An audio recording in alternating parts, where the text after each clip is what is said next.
Bismillahirrahmanirrahim. Good evening, esteemed guests, colleagues, and friends. It's an honor to welcome you all to this critical gathering tonight. And we are here not just as individuals, but as voices of conscience, as advocates for justice, and as strategists for a world that must no longer tolerate oppression, hypocrisy, and crimes committed with impunity. Now, tonight, we stand at the intersection of two powerful campaigns, each vital in its own right, but together capable of reshaping the global order. Firstly, which is our Article 6 campaign, the United Nations is not fully in alignment with its mission to uphold its principles because the United States of America violates its charter with impunity, from illegal wars to shielding genocide via veto.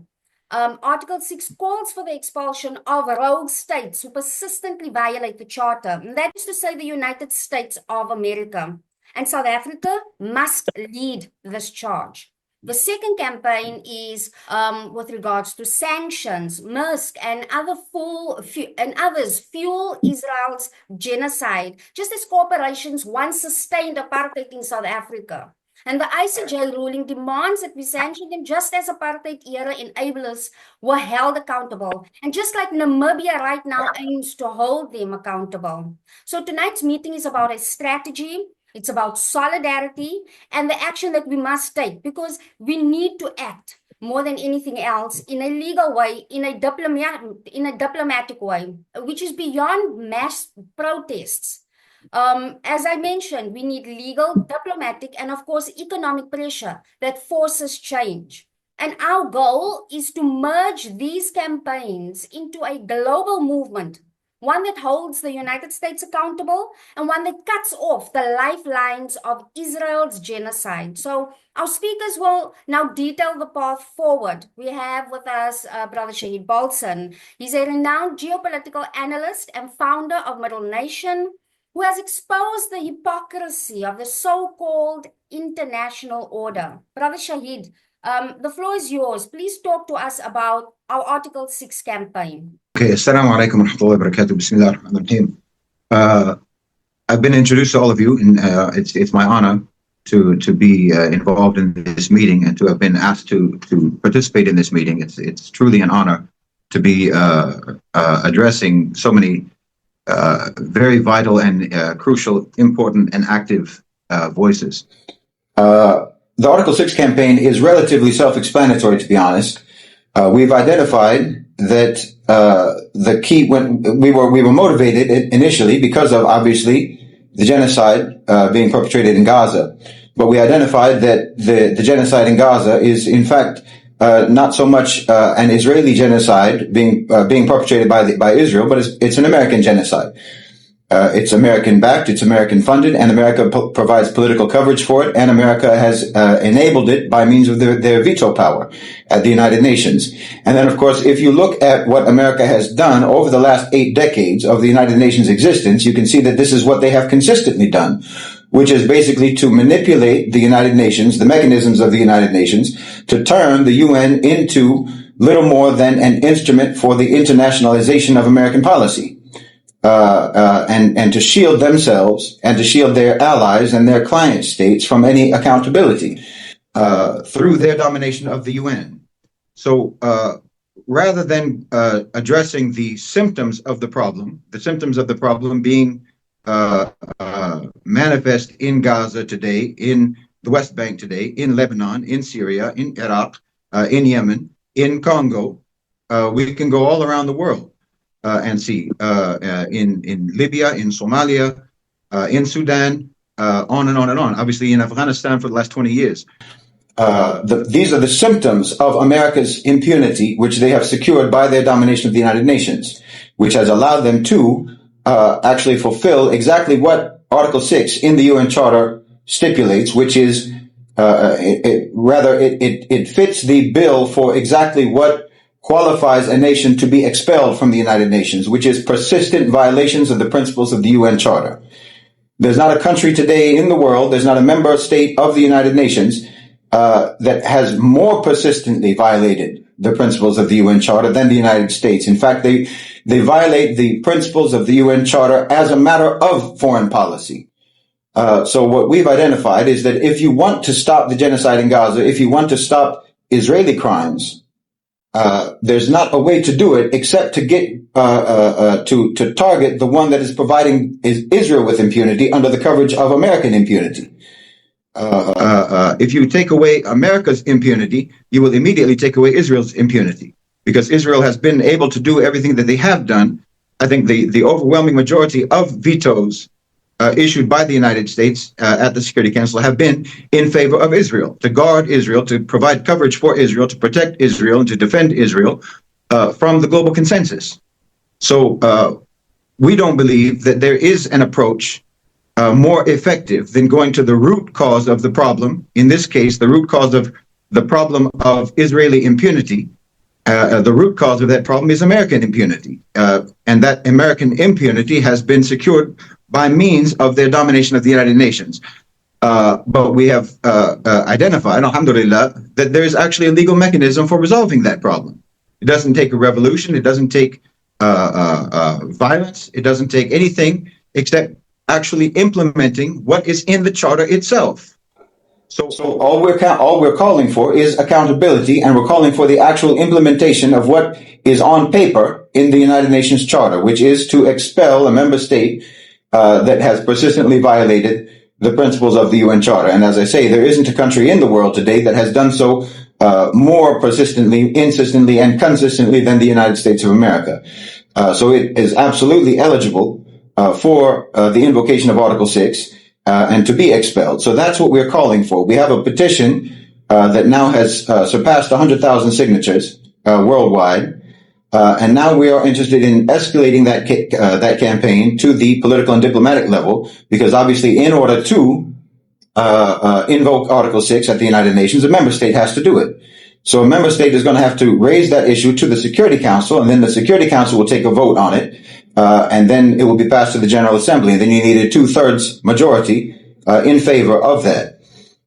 We believe that the vote at the General Assembly is more or less a given. We believe that China and Russia on the Security Council are more or less of a given. And under Trump, and the way that he has alienated both France and the UK and Europe overall, we believe that the time is right where we might even be able to get those two states to abstain, if not actually vote positively in favor of the removal of the United States. But either way it goes at the Security Council, we believe that it's important and it's necessary to raise this issue at the United Nations, to remind the world that this article exists in the UN Charter, that it can't just be that one particular state gets to be above the law consistently and all the time, that you do have to be held accountable, that the United Nations doesn't actually exist in order to provide impunity for any member state. It's quite the opposite. The United Nations exists to make sure that all countries obey the law, to make sure that no country is above the law. But the situation that we have now, and the situation that we've had for the last 8 decades, is that the sheriff of the town is the biggest outlaw. We try to bring a case to court and find that the judge is a criminal. So how are we going to get any kind of a justice? That criminal judge has to be removed, and the sheriff's badge has to be removed from the chest of the outlaw. There's no other way to do it. You can try everything that you can try, but as long as America controls the instrument or the institution that is responsible for the enforcement of international law, well, you're not going to get justice. And so we believe that invoking Article 6 should be the rallying cry of anyone and everyone. Pardon me? Pardon me? I'm sorry? Go ahead, Brother Shahid. Sorry about that. Okay. Please continue. That this should be the rallying cry of anyone and everyone who is supporting Gaza, and anyone and everyone who wants to end the genocide, and anyone and everyone who wants to end Israeli expansionism and the Zionist project. Because anything else that you're going to try is either symbolic or it's basically a non-starter, because America can veto it. America is continuing to provide impunity. It can and will continue to provide impunity by means of its own impunity to Israel. Israel is not going to be held accountable, no matter how many resolutions you pass, no matter how many marches you partake in, no matter how many rallies you have, no matter how many protests you have, even no matter how many sanctions you propose, America is always going to be there, sitting on the bench to overrule. So this has to be taken care of, and alhamdulillah, there is a mechanism, a legal mechanism for doing it. So the Article 6 campaign is the intersection of morality, of justice, of legality, and protest and resistance. That's pretty much the statement that I'll make about it. And any questions or comments, I'll be happy to respond. Thank you so much. You know, you've unpacked a lot. What you said makes absolute sense. We do believe in this campaign. We believe that, you know, the way forward is legal, is strategic. And this is something that would be long lasting. So the reason why we've called this meeting is we want to merge these two campaigns because we think they can work together. Brother Shahid has made a point, a valid point, by saying that as long as the United States of America is in the United Nations, we would most likely be hit with every sort of blockage because they would veto, they would, throw any sort of spanner in the works.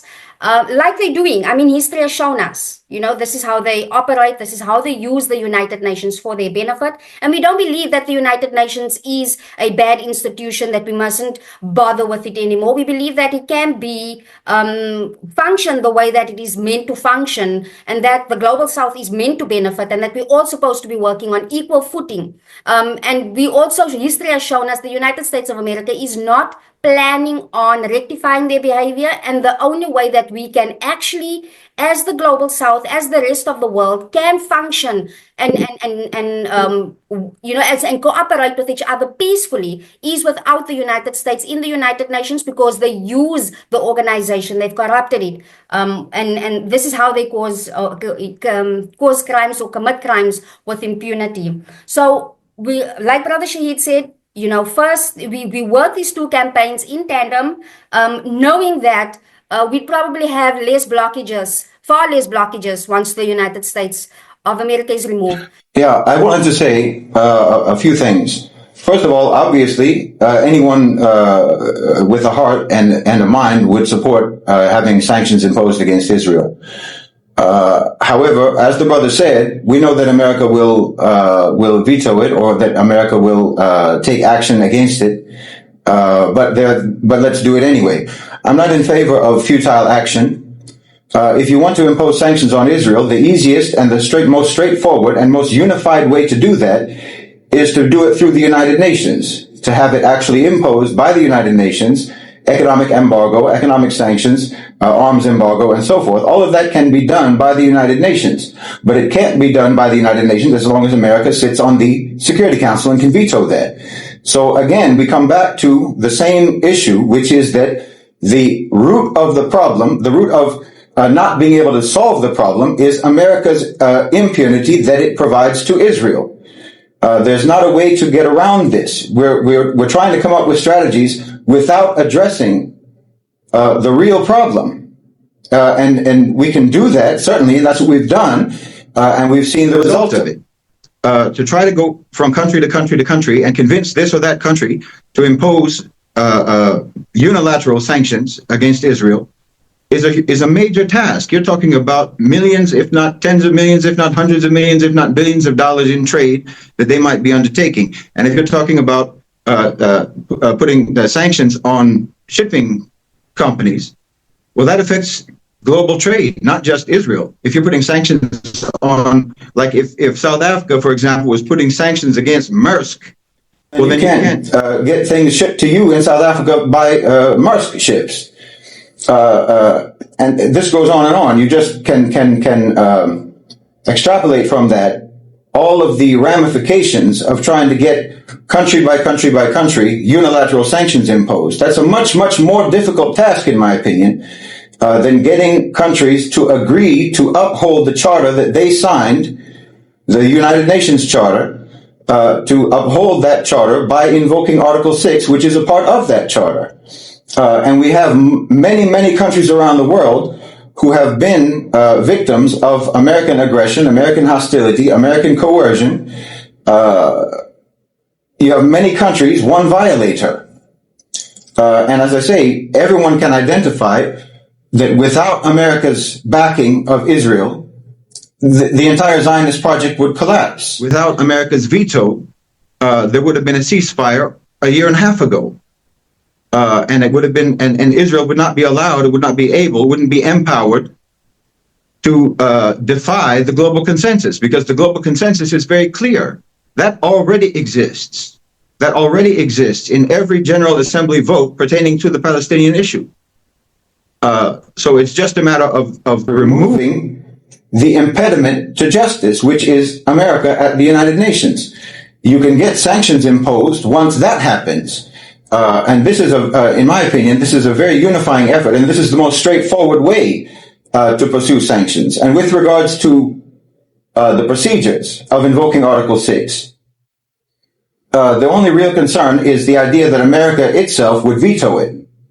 But we've already looked into the procedural aspect of that, which is that when a dispute, or when a resolution is framed as a dispute, then the country that is party to that dispute would not be allowed to veto it on the Security Council.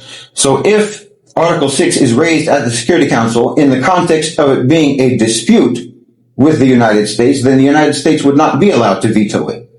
And then, as I say, then the only concern would be the position of France and the UK.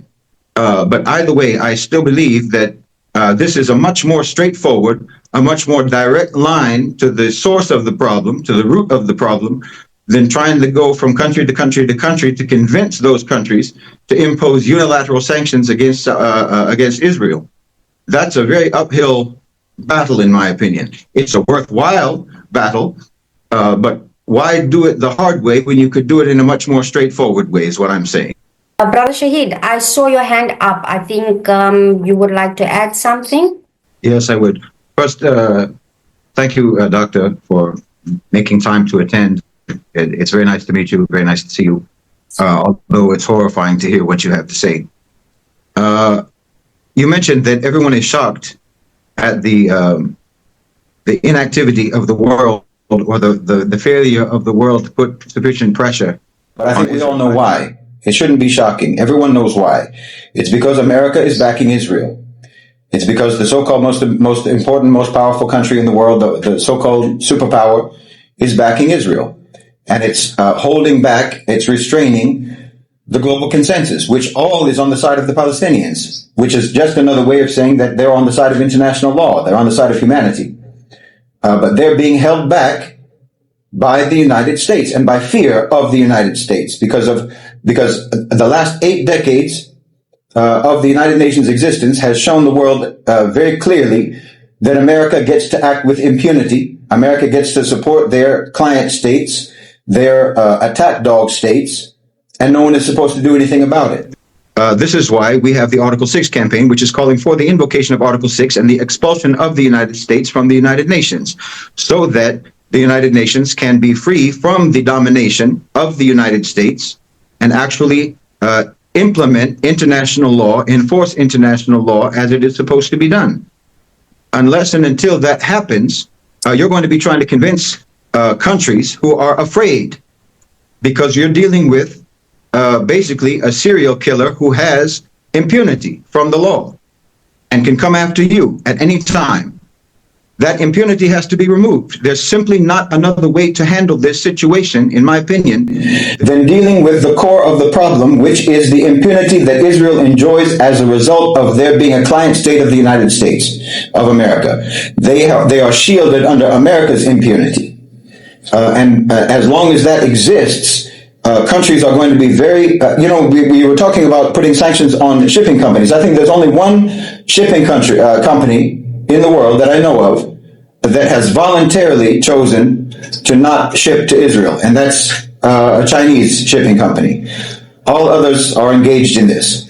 And as you mentioned, with the weapons coming from the UK, everyone knows what they're supposed to do to be on the right side of America, and everyone knows what would put them on the wrong side of America, so they try to do the one and avoid doing the other. And this is as a result of the fact that everyone knows that America gets to do whatever they want and act above the law, and anyone who follows what America wants them to follow gets to also act above the law, just as we're seeing now. So the only way to resolve this problem is to remove that impunity. And the only way to remove that impunity is to remove the United States itself from the United Nations. And this doesn't take, as I said in the beginning, it doesn't take a revolution, it doesn't take any sort of a war, it doesn't take any violent action. It is a legal mechanism that already exists in the United Nations Charter. It's just activating Article 6 of the United Nations Charter, which everyone signed. Everyone who's a member of the United Nations is a signatory to that.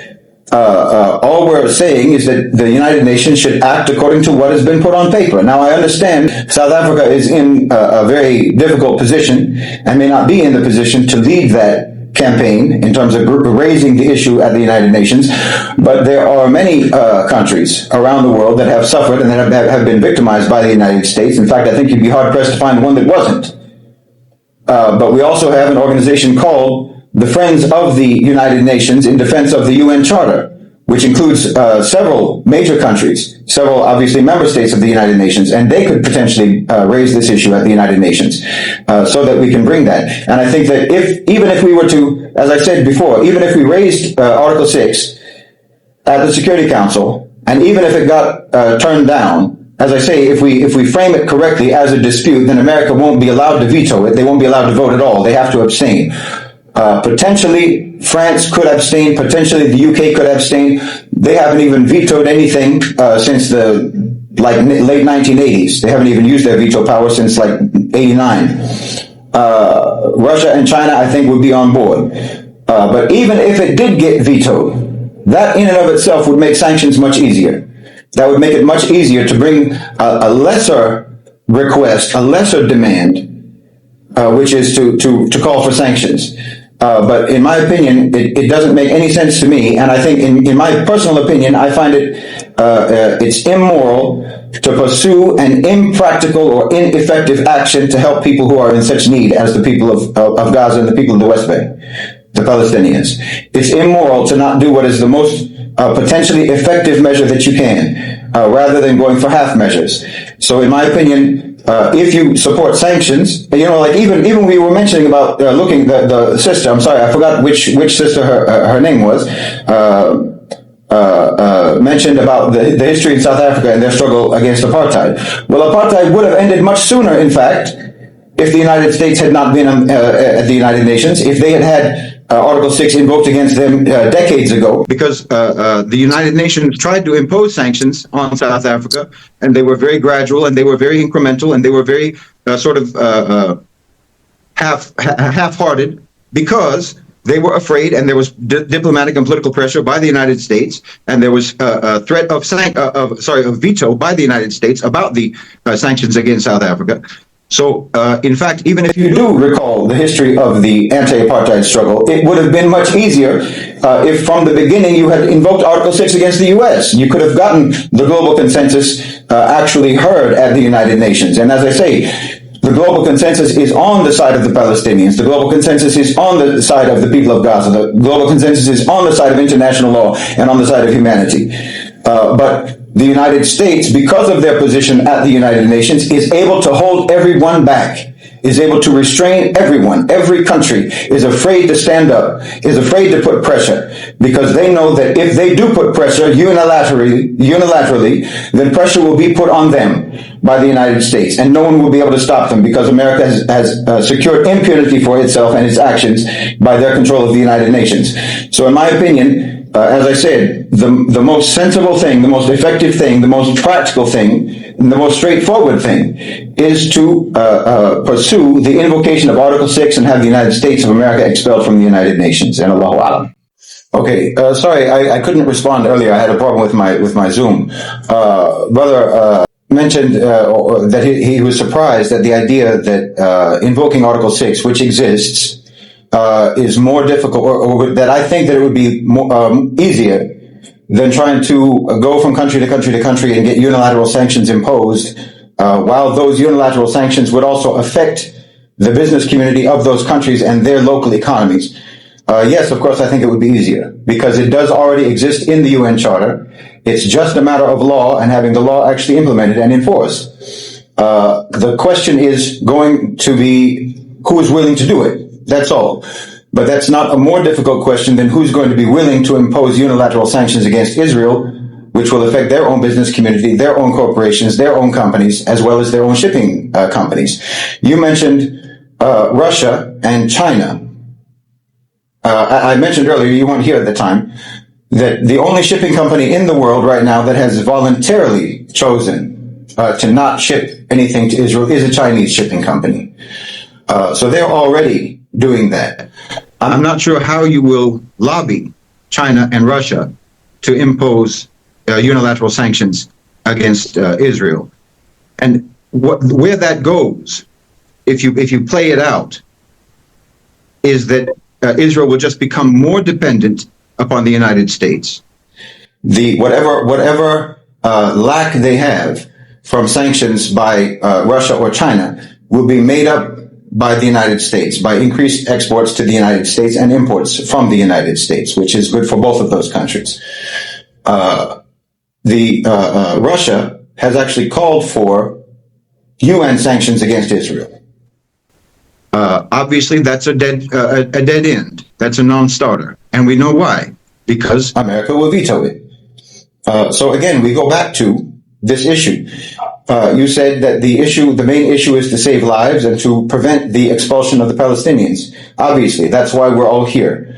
I'm not sure that imposing or trying to lobby countries to unilaterally impose sanctions against Israel is a more effective way or a faster way of saving lives than raising the issue at the United Nations so that UN resolutions can actually be enforced upon Israel. It seems to me that that's a more effective approach, and Allah knows best. But in terms of like I'm not sure how I haven't seen a proposal about the sanctions plan, like which countries you want to focus on, which companies you want to focus on, and if you've done a sort of a research about what are the ramifications of that for the domestic economy, and for example, even to what extent the affected companies as well as the shipping companies. Obviously, you're not just talking about the shipping companies, you're talking about the people who use them. To what extent those companies have influence on the domestic politics of this or that country. It seems to me that the idea of trying to lobby for unilateral sanctions to be imposed by individual countries is a much more complex issue. It's a much more complex proposal than saying that a member state of the United Nations should invoke an existing article in the UN Charter and have it implemented at the United Nations. It seems to be a much more direct approach. Because again, there's no way around the fact that the reason that Israel is able to do everything that they're doing is because of America's backing, and America's backing at the United Nations. And unless and until that issue is resolved, you're not going to get anything resolved ultimately. You can try and put as much pressure as you can, and we've been, as we've seen, for a year and a half, protests, marches, the BDS campaign. Alhamdulillah, they've been successful in as much as they can be. But I think that we also have to think about the fact that a brother mentioned earlier about how the BDS campaign is about boycotts, and by the popular support on the grassroots level, people supporting boycotts. Why haven't they moved into sanctions? Well, there's a reason for that. There's a reason why they haven't tried to get governments to impose sanctions, because they know perfectly well that they will not. Because this is a very complex issue to try to raise. But certainly call for sanctions, certainly call for the opening of the border and the movement of humanitarian aid into Gaza. Absolutely. And like I say, any other demand has to wait. But this is part of the game that they play with us. They keep us always reacting to their violence. They keep us always reacting to their brutality, always reacting to emergencies. And we can never develop any sort of a long-term strategy for dealing with them. And in my opinion, there isn't a long-term strategy that's more effective and more practical than the Article 6 campaign. Thank you so much.